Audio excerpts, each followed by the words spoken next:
Get your business together. Get yourself into what you do and see it through. Being boss is hard. Blending work and life is messy. Making a dream job of your own isn't easy.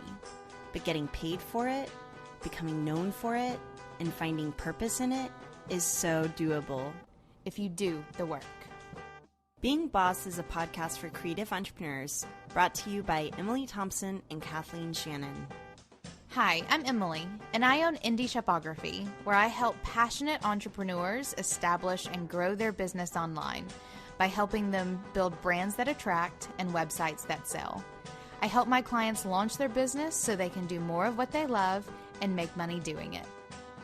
And I'm Kathleen. I'm the co-owner of Brave Creative, where I specialize in branding and business visioning for creative entrepreneurs who want to blend who they are with what they do, narrow in on their core genius, and shape their content so they can position themselves as experts to attract more dream clients. And Being Boss is a podcast where we're talking shop, giving you a peek behind the scenes of what it takes to build a business, interviewing other working creatives, and figuring it out as we go, right there with you. Check out our archives at lovebeingboss.com. Welcome to episode number 32. This episode is brought to you by Freshbooks Cloud Accounting. In today's episode, we're going to be talking all about fear. We're going to show you how to find the courage to work through the scary stuff so you can be boss. But first, let's talk about our sponsor, Freshbooks. So we recently surveyed over 600 of our boss listeners, and one of the biggest stresses that they all have in common is money, money, money. And trust us, you're not alone. A lot of creatives ignore the money part of their business because it's just too overwhelming to get organized, but FreshBooks is here to help you run your business and make you look like a pro while doing it. FreshBooks is built to support the needs of growing businesses. In fact, on average, FreshBooks customers double their revenue in the first 24 months. Ignoring your financial issues will not make them go away, you guys. It'll just make them worse. FreshBooks Cloud Accounting is safe, secure, and robust enough to handle all of your accounting needs, but simple enough that even us creative folk can get a hold of our finances. Make bank like a boss and try FreshBooks for free today. Go to freshbooks.com/beingboss and select Being Boss in the How Did You Hear About Us section when you sign up. All right, on to today's episode, all about fear, which is one of my favorite topics to talk about. And so today, Emily and I are going to be talking about our own biggest fears as creative entrepreneurs and the patterns of fear we've seen from the hundreds of creatives we coach. And you guys, stress counts as fear too. So if you're feeling stressed, this episode is for you because stress is just fear in disguise. So we're going to be showing you how getting specific about what you're afraid of will help you find the courage and clarity to get back to work like a boss. So Emily, what are you feeling afraid of, or what are you, so you don't seem very scared. Like you're just not a like, oh, I'm scared kind of person, but I do think that you can have stress in your life. So what are you afraid of, or if you're not feeling especially scared, what are you stressed about right now? Ooh, stress. It's funny that you say that. I never really thought about it like that.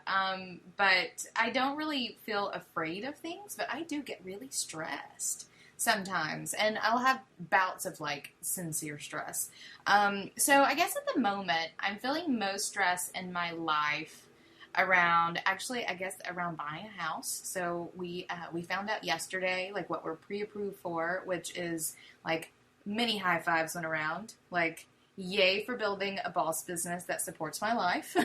Yeah, well, and it's hard. I mean, this could be a whole other episode, buying a house as your own boss, because as someone who loves buying houses for fun, it's actually one of my side hustles is real estate, and it's really hard to get approved for loans whenever you work for yourself, especially in the first 2 years. Yeah. So anyway, high five. First 2 years has been hard, and that was always our thing before.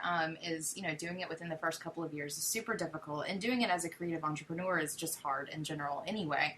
Or as a self-employed person, it's really, really is not difficult. It is difficult to do. There are lots of extra steps in getting extra paperwork together. I've told a couple of people I've never felt more in my life like I just wanted a job because then the whole house buying process would be so much easier. But we have found out what we're pre-approved for. So that stress in my life has completely just sort of gone away because we've just been sort of like slumming around in a way.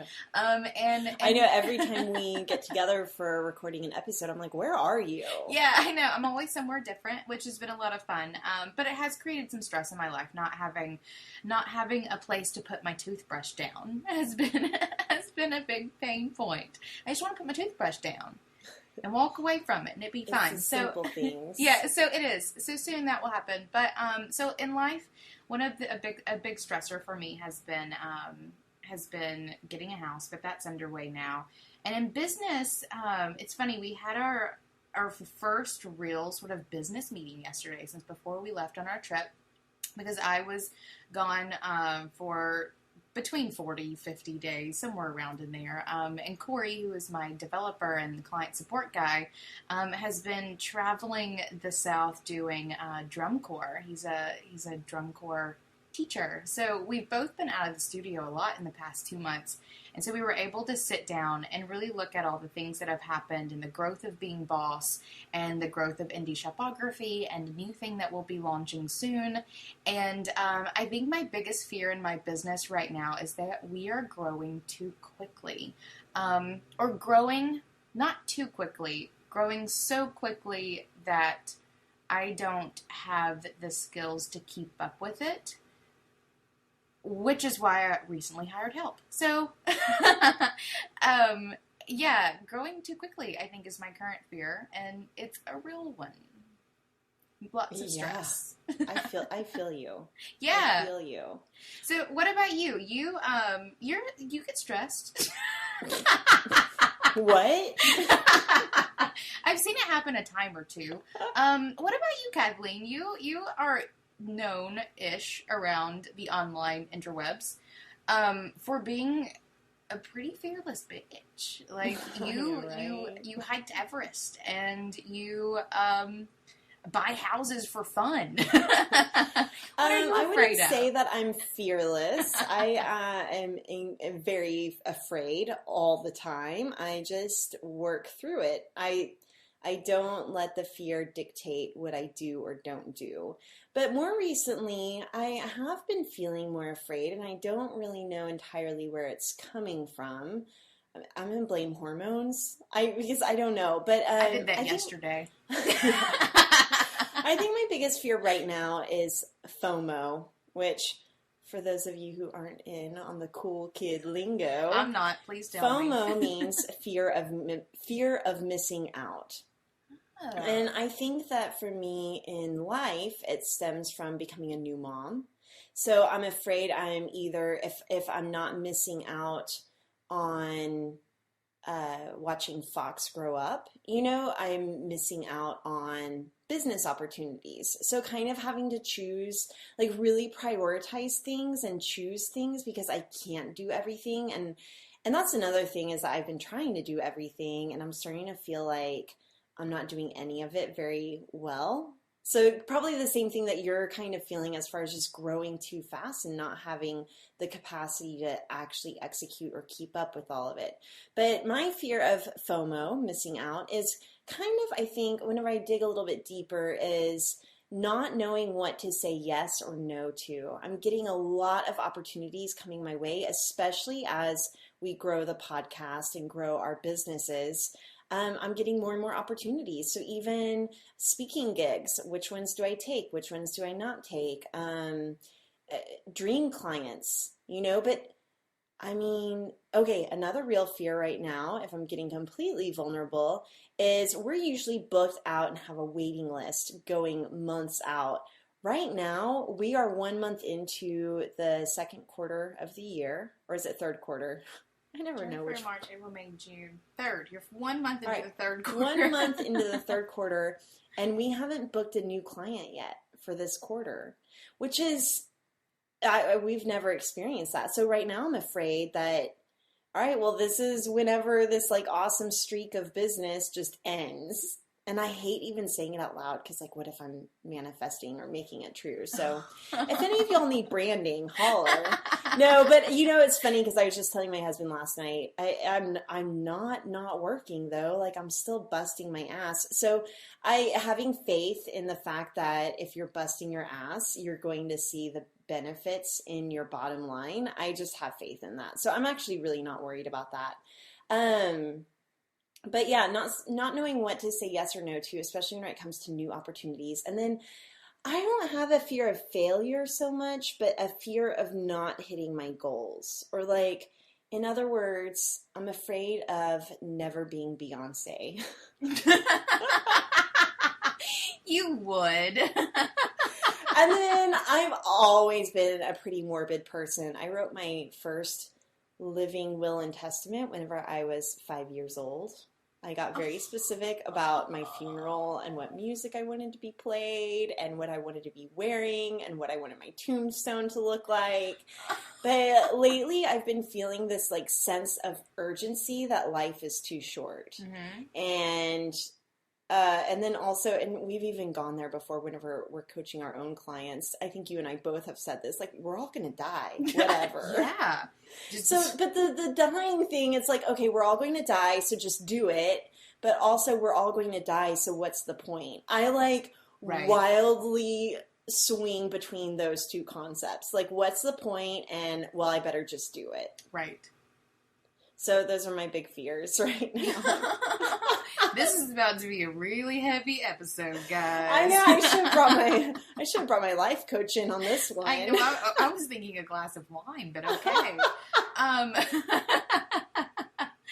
All right. So I have a fear of growing too big too quickly and not having the capacity to make it work, and therefore fail in doing it.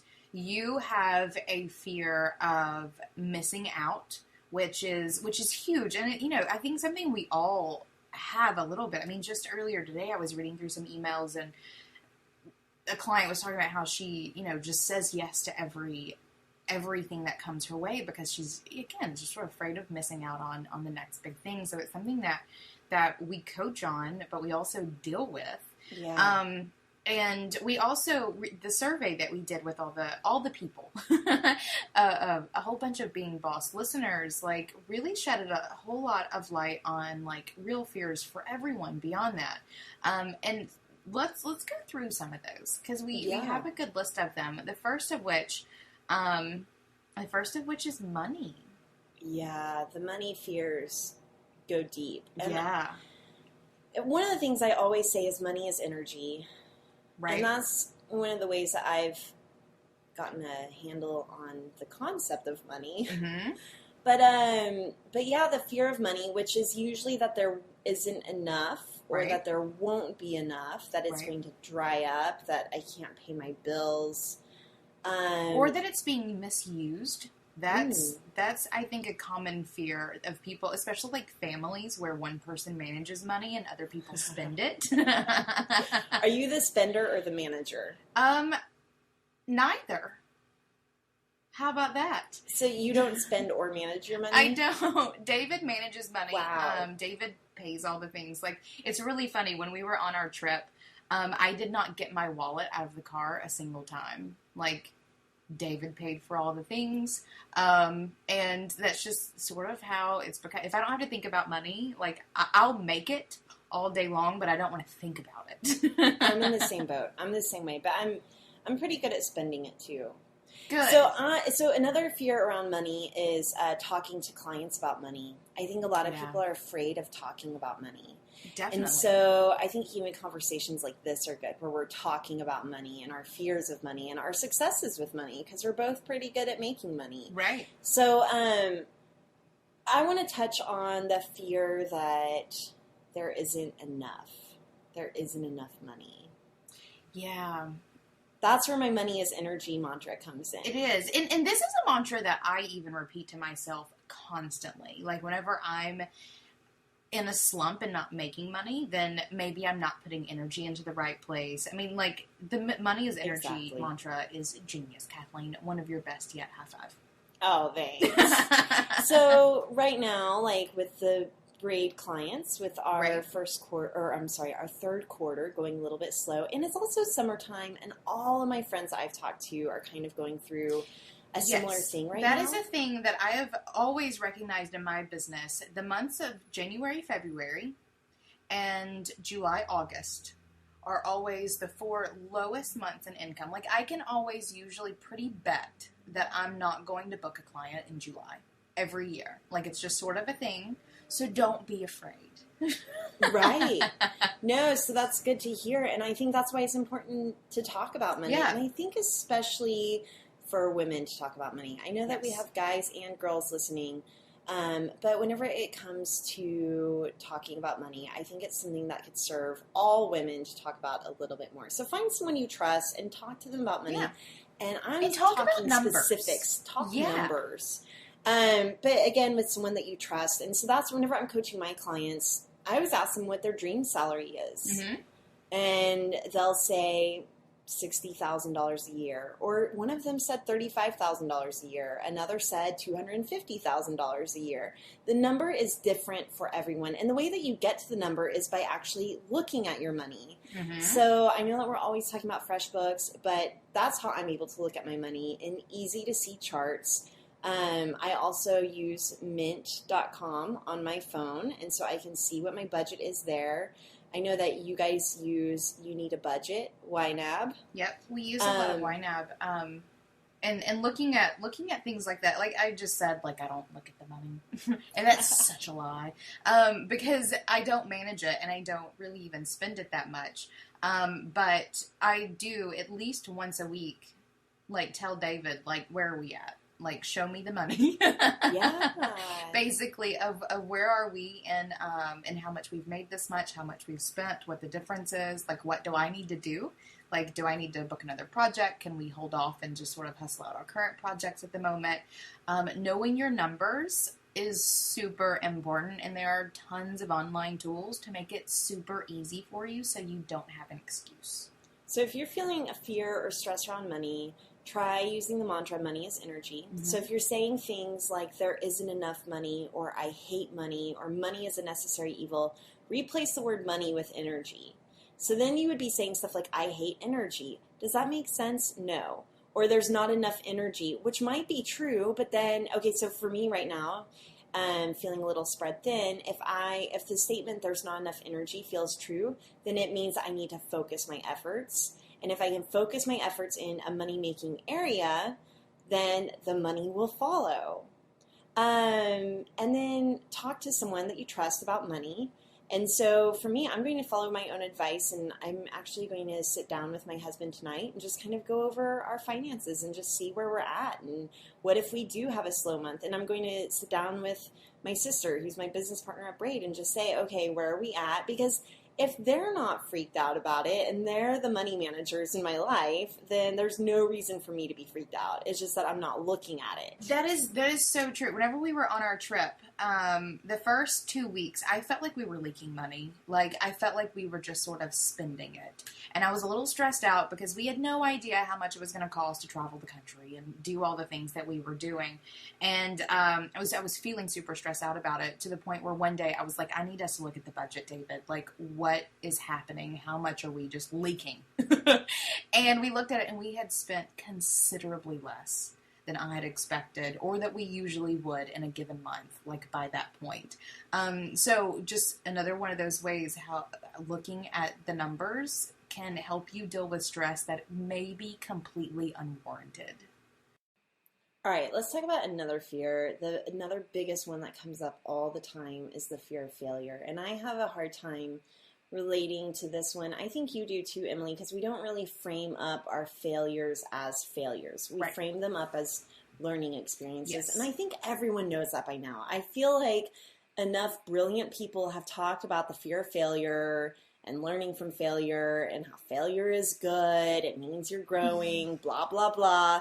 Like, we all know this, right? So I want to get a little more specific about maybe my fear of not hitting my goals. Because to me, that feels a little different than the fear of failure, even though it's pretty much the same thing.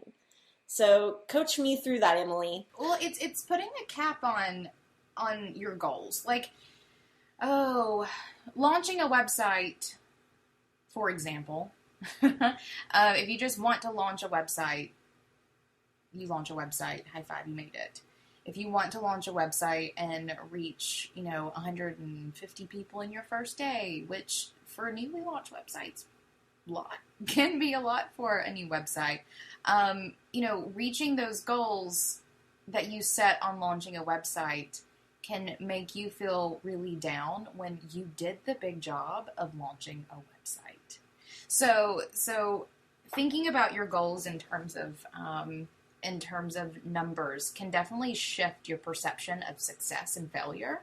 And being gentle with yourself, I think, is really important whenever setting first-time goals. So this is something, whenever we launch the podcast, we need to go back and look at some of those goals that we had. We wanted to get 5,000 downloads in the first month or something like that. And launching something and within the first month getting, I don't even remember what the real numbers were, but let's say we got, 3,000 downloads, not quite to our goal, but still pretty damn amazing to launch a podcast and get 3,000 downloads in a month or whatever it was. So let's get specific, Kathleen. What goal do you have? Yeah, okay, so here's one is one of our shared goals is growing the podcast. Yep. And specifically growing, let's say, our newsletter list. Yes. And so one of the things that we are trying to do that is design worksheets, maybe for every other episode, right? Right. This week, I just could not get to it. And it didn't happen. And so now... Kathleen, did you fail? I failed. Did you, though? I mean, yes, yeah, you kind did. of. And I was like, sorry, not getting to it. You did, but I don't know. Is it the end of the world? I mean, No. I guess, so that's whenever I have to kind of reframe my priorities, is getting a worksheet out so I can get newsletter subscribers going to make me $100 today. Right. And so, no, not necessarily. Right. It'll make me $100 later, I'm sure. Right. But today I need to bust out a blog post about branding. Yeah, I think what you have to do whenever you work as hard as creative entrepreneurs do, and you can really get down about the bad things. You can have 100 successes, but one failure is going to kill your day. So I think one thing that you have to keep in mind is prioritizing your failures a little bit. So, if you were to have made that worksheet, high five success, but you failed at meeting a big client deadline, I don't think I would have forgiven you for that. I know. And so, yeah, it is, it is important to prioritize. And so that's whenever I start to think about kind of the work-life stuff. What is, Right. At the end of the day, okay, getting morbid again, let's say I die tomorrow. Am I going to regret not having done a worksheet, or will I regret not spending an extra 10 minutes faking out Fox so that he'll kiss me? Yeah, right. Or making sure, in other words, making sure that my family feels loved. Now, this is where it gets tricky, though, because a lot of people say this, what really counts at the end of the day is that your family feels loved. Okay, yes, but I don't want to quit my job and become a stay-at-home mom necessarily. Right. So I don't think that, so then I imagine my life on a different trajectory. Let's say I quit everything and I really did focus on my family and I became a stay-at-home mom and my house is all Pinterest worthy and I was cooking amazing meals every day. Would I feel a sense of accomplishment at the end of the day? If I died tomorrow, then how would I feel? I would probably feel oh man, but I wish I knew I had a gift for changing the lives of other creative entrepreneurs, and I didn't do that. Yeah. And so it is a balance for It is. sure, and a little bit of a blend. It all counts, but I guess whenever it comes down to specifics, little worksheets, or even client disappointments, or not hitting certain benchmarks, dollar amounts, metrics, at the end of the day, if you die, are you going to feel bad about it? Right. Well, and it still goes back to that idea of each of those failures as a learning scenario. You know, if you actually today with the worksheet, like I emailed back and said, note, we're never promising a worksheet unless there's going to be a worksheet. And because like, we promised it, didn't we? Yeah. I think we put it in the episode, and then someone ended up tweeting us asking us for the worksheet, and then we were like, oh yeah, worksheet. So and it simply became learning experience, and that's the thing. Maybe your failures teach you how to prioritize. Like if you are not meeting, website traffic, then you shouldn't be focusing on website traffic. Maybe you should be focusing on like social media to grow that website or something like that. It's still, no matter what it is, when it comes to failure, whether it's missing certain metrics or weighing out, the blend of life and work, it's about seeing the things that you do fell at and prioritizing and fixing them so that, if you were to ask yourself, if I were to die tomorrow, would you be happy? You would simply say yes. Right. Another thing whenever it comes to failure is like, what is the worst case scenario? All right, so let's get specific about this worksheet that I failed at. Like, I didn't get the worksheet done. Right. What's the worst case scenario there? We disappointed a few listeners. Yes. And they're forgetting about it, though, like 5 minutes later. Yeah. Like they're tweeting at us like, hey, where's the worksheet? Oh, sorry, didn't get it done. They're not stewing all day over it like I might be. Right. So I just need to let it go. Like the worst case scenario is what I'm saying is that it's not that bad. It's like a bruised ego and just feeling a little bit sad that I disappointed a few people. Yeah. We talk about the worst case scenario a lot, and I want to just talk about this for half a second. Yeah. Because I found that my talk about the worst case scenario is making me think about some really fucked up shit. But like what? I don't know. Like it's just become such a habit to think, like, I don't know, we're buying a house. So worst case scenario. Ooh, that could be a lot of bad stuff. Like, what if we get the house and the foundation is totally crumbling beneath it? Or like, have you ever owned a house before? I haven't owned a house, no. Okay, so see, because you're talking about that stuff, and I'm like, worst case scenario, like the foundation's crumbling. You're like, well, you get some piers put in. Like the worst case scenario is even not that bad there. It is. But the point is right. that I think at the same time you should also weigh in the best case scenario, because we do talk about the worst case so often that I think it's really only super beneficial if you're pairing that with the best case scenario. So the best case scenario for us for getting that worksheet is now we know not to promise it unless we have it. But also will help us hopefully develop a system for creating worksheets even easier so that we can more easily get those things out. So think about your worst case scenario in hand with your best case scenario so that you don't find yourself thinking about really messed up stuff all the time. Well, and I think that so my worst case scenario always boils down to dying.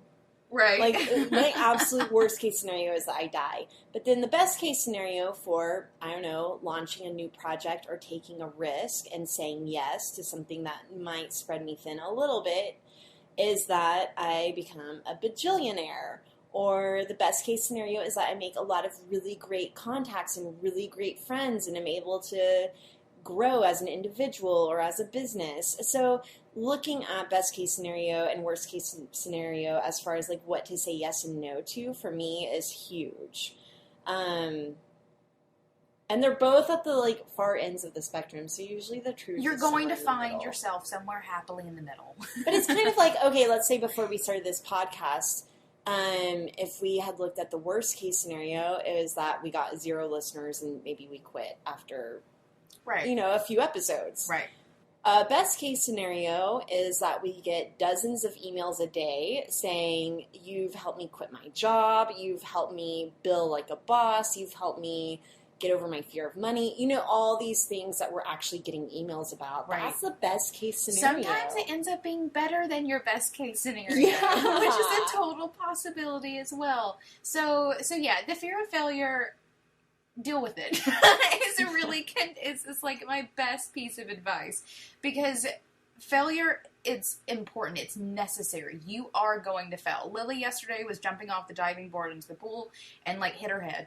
And it was not a bad one. Like, I got up and ran over there like a good mom, and it was fine. And it was one of those things where David walked by and he was like, won't be the last one. Because Lily she loves her scooter. She really wants to buy a skateboard and like really dangerous things. And like, failure is going to happen. You are going to fall down. You are going to bump your head and break bones. You are going to lose clients.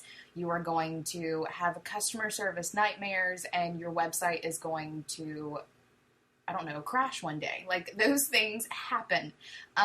So get over it. Expect it. Because if you expect it, it's easier when it comes. And then find the lesson in it and grow from it. So one of our boss listeners and Braid Method clients, her name is Stephanie Ciavetti, and she is a culinary artist, and I'll include a link to her blog in the show notes. She teaches cooking classes, and one of the first things that she makes her clients do is drop an egg on the floor, or like even burn a cake on purpose, because failures in the kitchen will happen. And I think that's like a good place to think about failures, because it's so tangible that, okay, I can try cooking this meal, but what if it's a disaster and tastes awful? That sucks, because then you're not eating well. I think that's something that everyone can relate to.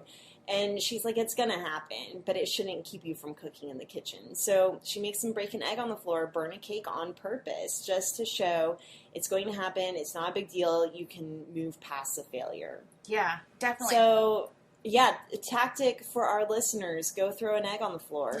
There you go. No, I think my mantra for failure is, like, I don't even phrase things in terms of failure anymore. Everything is an experiment. Your entire life is an experiment, and the mantra being test and change. Like, you're not doing something to do it right the first time. You're doing it to see if it works, and when it fails, you change. So Amen. Amen to that. Because it's super important. Test and change. Don't think of it as failures. Think of it as an experiment in life and business. Hey, bosses. I'm going to take a second to interrupt this episode to tell you that if you're liking being boss and you're ready to level up your game, we've got something just for you. Check out the Being Boss bundle. It's Kathleen's DIY coaching for creatives and my Get Your Shit Together series, bundled together at one low price just for you bosses. You can find that at lovebeingboss.com/bundle. Okay, back to the episode. All right, so the next fears that I see a lot of, they go hand in hand, and it's hilarious because they're opposites of each other, which are the fear of what everyone will think, but then also the fear that nobody cares or that nobody is going to buy your stuff or read your blog or listen to your podcast. So the fear of everyone and nobody at the same time. Right. It's a real thing. I think that's I know that's something that you coach on a ton. It's something that I hear all the time. Let's talk about what everyone will think first. Yeah, so whenever you're afraid of what everyone will think, you're usually afraid of 2 or 3 specific people.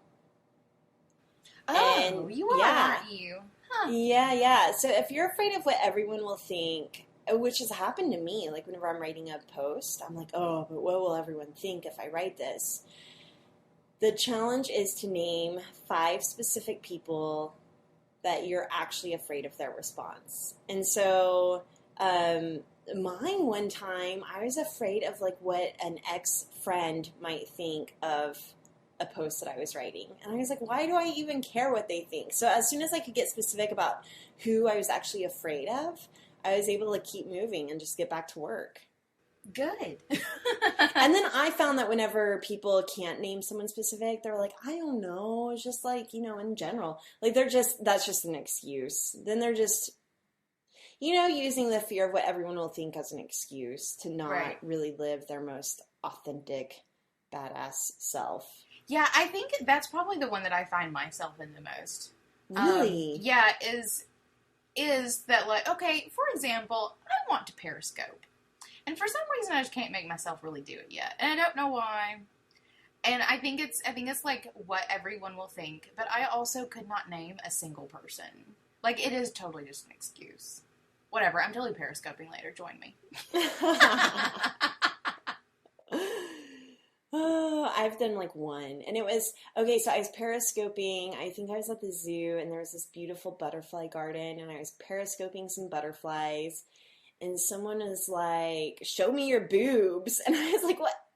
I'm periscoping butterflies. You know, like, what? Nobody got time for that. And then I periscoped my talk in Charleston at the Giant conference. You did? I watched that.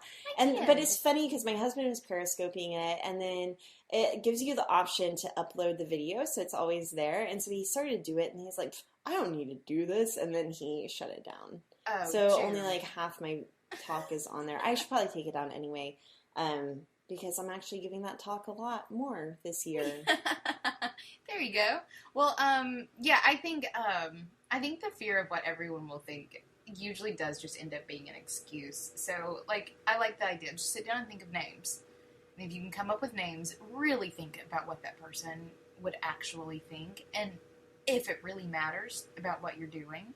And if you can't name anyone, I don't know. Get over your excuses. One of my fears of like what everyone will think. Sometimes it's actually the fear of like, well, what will Emily think about this agenda, or what will my sister think about this design, or this. We'll send it on over, and I'll tell you. Well, but that is more of like a fear that kind of actually holds me to a higher standard. So that fear isn't bad. Like, that fear is probably actually a good motivator for putting out the best work that I can, because you guys hold me accountable to doing the best work that I can. So that's something else I was thinking about whenever it comes to fear and like characteristics of people who are fearless. I feel like they hold themselves accountable to something outside of themselves. So whether that's a business partner or an audience that they really respect, like we really respect our audience that listens to the Being Boss podcast, and we don't want to let them down. So they hold us accountable to putting out the best quality podcasts, or making sure that we have really good sponsors supporting this podcast. They hold us accountable. Yeah. And it makes us a little less afraid. Well, and I think again, the key there is reframing your fear. Is, fear of what someone will think shouldn't keep you from doing it. It should make you work harder. And, fear of failure shouldn't keep you from doing it. It should encourage you to try and learn from your failures. So let's go to the next one. All right, the fear of nobody. Oh. The fear that nobody cares. This is my big fear. I do this a lot, actually. Just saying that out loud. That's something I say aloud. Well, whatever, nobody cares. That's bad. The fear that nobody will listen, nobody will buy, nobody will read, that nobody will acknowledge that you're a creative, alive in this world, putting out really hard work. Oh, those are lies to yourself. Those are just lies. That's one of those things where I'll get really preachy and that you don't know that. Like, you have no proof that no one cares. And this is one, like, I usually say that out loud and then I just get over it and do whatever it is I'm doing. Because that's a good mantra. Like, what's the proof? Yeah, exactly. What is the proof? And if there is no proof that no one cares, then someone cares. In which case, it is your responsibility to put it out there. Yeah. So a couple things. One, this kind of relates, but I think the feeling that nobody cares is also a feeling of not being connected to your work. And I was recently talking to my coach, Jay, and he told me that whenever he's not feeling super connected, he reminds himself, apparently he read a story that Mother Teresa didn't feel connected to her work, or like, this is Mother Teresa. She didn't feel connected to it for years. But she still showed up and did the work because she was accountable to all these people that she was helping. So I think that's part of it. Like, if even Mother Teresa can get to work and not feel connected, like, you can do it too. But I think the feeling that nobody cares, I love that. Like, what's the proof? But then also looking at who are your biggest fans, who is actually supporting the work that you do. And then finally, whenever Tara and I first started Braid and we weren't getting a lot of client work, I remember visualizing, this really helped, visualizing that all the energy that I was putting into launching this business was making its way out there. And I would imagine that people, I also did this whenever I didn't get a lot of comments on my blog post, which is like a metric that I cared about. And I would just imagine people reading the post and smiling, so even though they're not like commenting and hitting reply. And so same thing with the podcast or any of the work that I do. I imagine people receiving it and getting it and liking it. So it's kind of that best case scenario where I'm imagining the best case scenario of nobody caring, that somebody is caring. Yeah, I think if you are putting your heart and soul into something, and if you are creating something of value, people care.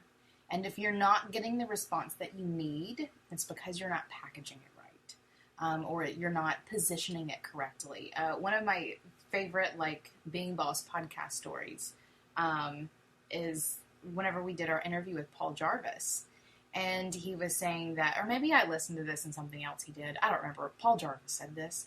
But he was talking about his creative class and how the first time he launched it, he didn't really have anybody sign up for it.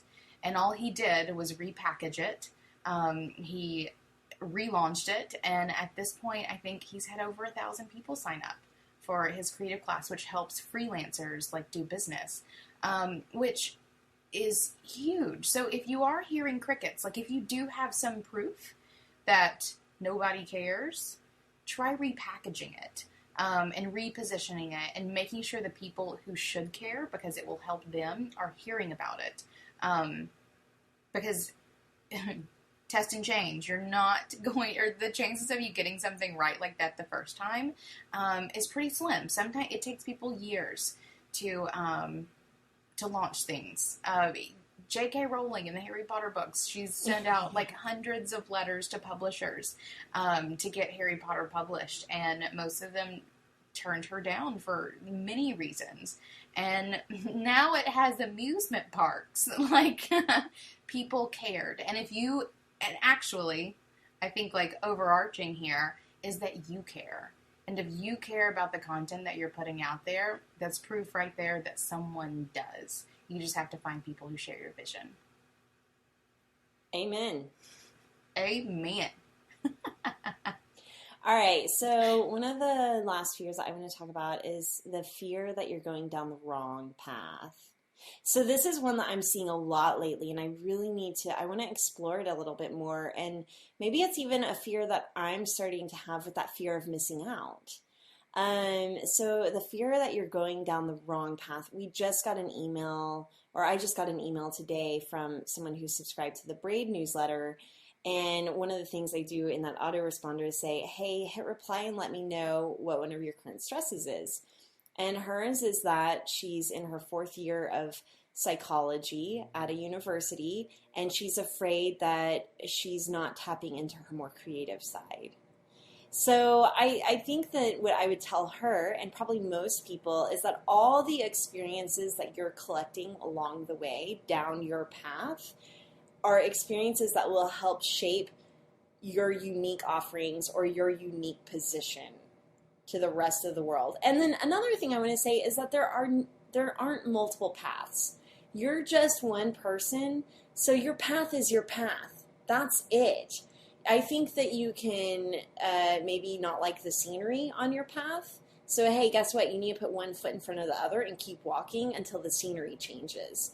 That's my feeling about being on the right or wrong path. Yeah, I completely agree with that. That's a good one. I did a free coaching call the other day with a girl who literally, this is the exact stuff that she was talking about too. It was time for her to redo some of her nutrition coach licensing and massage therapy licensing and things. And she was really just sort of thinking about not doing it, and would it be a mistake not to redo it? And my advice to her was similar to yours. Everything you do in your life has some sort of purpose, whether it's now or it will come back to help you in the future, do what you're doing and keep going. Well, and then one thing is that you can, I guess what I want to point out, and something that I've been telling people a lot, is that you can always change your mind. That you are the driver of your bus. You can always change the route. You can always change the scenery. You're the driver. Like, nothing is happening to you. You are making it happen, and you can change your mind. If you don't like what is happening, you can change your mind. So I think maybe just taking accountability that you are in charge of your life and that you are in charge of your path and the things that you see along the way. Amen. All right, so last fear. You have fear number 6 on here. That's empty. Oh. So there are 5 fears for the day. I don't have another fear. I'm sure that there are more, but I was wanting to kind of focus on the ones that are coming up in conversations recently. Yeah, well, and I think the theme here with fears is that it's just about switching your mindset. It's about changing how it is that you think about all of this. Because if you look at everything on the surface of I'm scared of not having enough money or I'm scared of what everyone will think, then yeah, those are kind of legitimate fears. But whenever you look deeper, and you should, because no fear should just lay on the surface, whenever you look deeper, you find that, you do have enough money, or you at least have the capacity to make as much as you want. Or if you're really afraid of what everyone thinks and you're naming those people and you can't name anyone, then that's fake. So it really is just about changing how you think about your fears, look a little deeper, and then just keep on hustling it out. Nothing great comes from you not doing anything, and fear has a great way of debilitating our abilities to create. So find reasons to get over your fears, or at least put them far enough on the back burner that you can keep going until it's time to face those fears. Because that's something I find a lot too. People are afraid of what's going to happen. If I launch a business and it doesn't meet that 2-year, failure mark, that's 2 years from now. Like, you have no idea what you're going to accomplish between now and then. Maybe it does fail in 2 years, but for 2 years, you learned amazing things. So really think about your fears. They're real. They're something that Kathleen and I face daily, but it's not something that we ever let stop us from doing what we, at least in this moment in time, are here to do, and that's to encourage you guys to keep going regardless of your fears as well. Yeah, and I think that, I want to amend that a little bit, is that I don't think fear is real. I think fear feels real. And if you give into that feeling, you are wasting your energy. You're doing yourself a disservice. You're doing your potential dream clients that you could be helping a disservice, or your readers or listeners, whatever it is that you want to put out into the world that you're not because you're afraid. It's a waste of energy. And it's not fair to yourself or to anyone else around you to make decisions based from fear. So we're going to follow up this episode with another episode. Maybe I shouldn't promise this. No, we're going to do it. But either our very next episode or the one after that, because we may be having a special guest coming on next, is we're going to be talking about getting specific about your dreams, getting dreamy, getting specific about what you want and how to talk about what you want so that you can make it come true. So stay tuned for that one. And we'll try to make our dreams a little less morbid. Kathleen, that's your goal, okay? I know, right? I know. This is why I have a coach. I have a coach, too. Yeah, well, that's actually something that I do want to touch on. If you don't have the capacity in this moment in time to get over your own fears, find someone to help you. I know, especially, business coaches, life coaches, if money is a thing you are sincerely struggling with, I have no, recommendations, but I've seen... No, I do our Being Boss bundle. is a great Oh yeah, some fear in the ass. Oh yeah, it's good for like general fear, but I'm thinking like money coaches. Like money coaches have been popping up all over the place lately. So if you do sincerely struggle with your fears and they're sincerely inhibiting your ability to create, then get some therapy. Find a coach or a therapist, because there is a difference, to help you out. There's nothing shameful in that. If you're afraid of what everyone thinks because you're getting a coach or a therapist, think about who those people are, and don't let it stop you from doing what you are here to do. Because there's nothing more like sad and like, yeah, it's just sad. So one of the things that I do, sorry, I just want to touch on this really fast too. Like if you're not working with a coach, one of the things that I do and that I recommend to my clients do is to find people so role models who are rocking confidence and rocking that courage, and write them down. So like we all know I love Beyonce.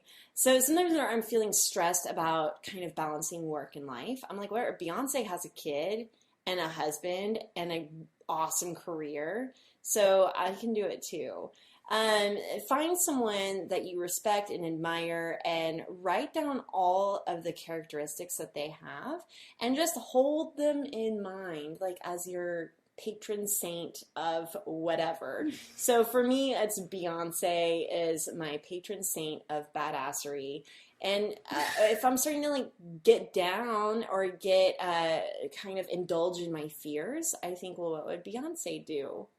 She would not be sitting around being sad about whatever. She would get to work. Or maybe she is, but she's totally drinking out of her pimp cup. Like, yeah, exactly. Exactly. So, or another thing that you could do is if you have a friend who's particularly fearless, or courageous, I should say, because most people do have fears, ask them, invite them to lunch, buy them lunch, and pick their brain a little bit and just say, hey, what does confidence mean to you? What are some things that you're afraid of? And whenever you can see that we're all in the same boat and a lot of us share the same fears, it'll make you a little less afraid, or it'll make you realize that it's a normal thing to be afraid, but it shouldn't keep you from doing what you're meant to do. If you like being boss, be sure to sign up for our newsletter at lovebeingboss.com, where you'll get episode worksheets, secret content, and other goodies delivered straight to your inbox every week. Again, that's lovebeingboss.com. Do the work, be boss, and we'll see you next week.